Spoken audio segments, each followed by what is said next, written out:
පොත අරගෙන වාඩි වුණ ගමන් නොහිතපු සිතුවිලි ඔලුවට එනවද? තව ටිකකින් ෆෝන් එක බලනවා. ඊයේ යාළුවා කිව්ව කතාව නැත්තම් හෙට මොකද කරන්නේ කියලා හිත හිතා එකම පිටුව පැයක් තිස්සේ කියවන වේලාවල් තියෙනවා නේද? අපි හැමෝටම වෙන දෙයක් තමයි පාඩම් කරන්න ගියාම හිත වෙන වෙන තැන්වල දුවන එක. හැබැයි ඔයා දන්නවාද බුදුදහමේ එන සති එහෙමත් නැත්නම් මයින්ඩ්ෆුල්නස් කියන සංකල්පය පාවිච්චි කරලා පාඩම් කරන දේ එකපාරින් ඔලුවට දාගන්න පුළුවන් ඊටාම සරල ප්‍රායෝගික ක්‍රම 3ක් තියෙනවා කියලා. අද අපි කතා කරන්නේ අන්න ඒ බෞද්ධ මනෝවිද්‍යාත්මක රහස ගැනයි.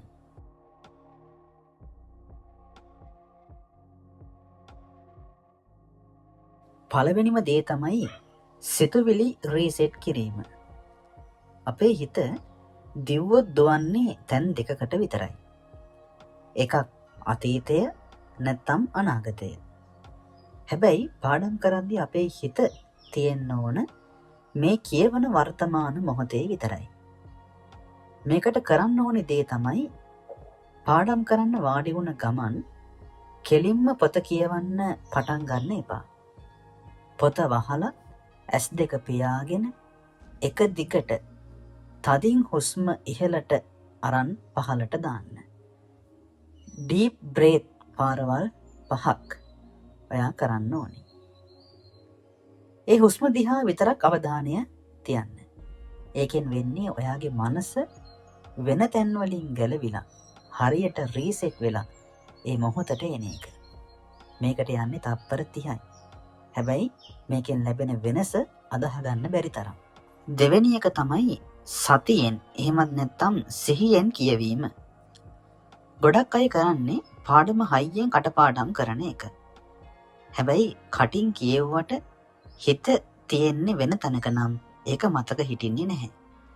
මේකට කරන්න තියෙන විසඳුම තමයි ඔයා කියවන හැම ඡේදයකම තියෙන අදහස ඔළුවෙන් පික්චර් එකක් විෂුවල් ඉමේජ් එකක් විදිහට මවා ගන්න. උදාහරණයකට ඉතිහාසය හෝ බෞද්ධ ශිෂ්ටාචාරය වගේ විෂයක පාඩමක් කියවද්දී ඒ සිද්ධිය ඔයාගේ ඔළුවේ ඇතුලේ ෆිල්ම් එකක් වගේ පේන්න අරින්න.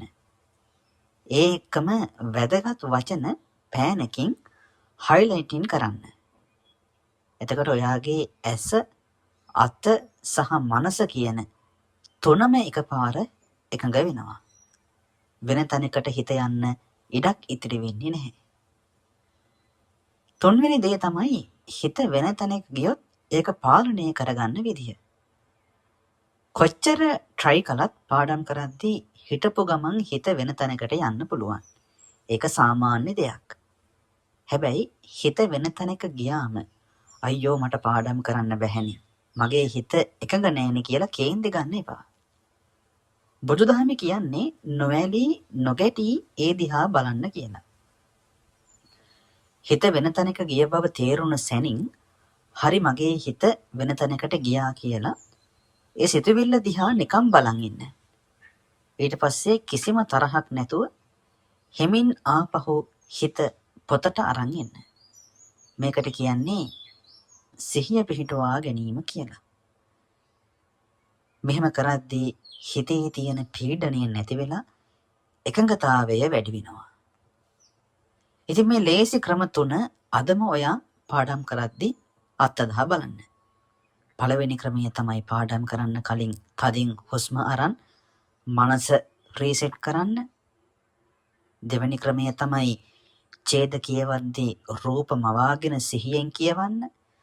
තුන්වෙනි ක්‍රමය තමයි හිත වෙන තැනක ගියොත් කේන්ති නොගෙන ආපසු හිමින් පාඩමට අරන් ඉන්න. මේ වීඩියෝ එක ඔයාගේ පාඩම් කරන යාළුවෝ අතරේ ෂෙයා කරන්න අමතක කරන්න එපා. channel එක subscribe කරලා තියාගන්න. ඊළඟ වීඩියෝ එකකින් විභාග බිය නැති කරන්න බෞද්ධ උපදේශන ක්‍රම ගැන කතා කරමු. ඔබට ජය.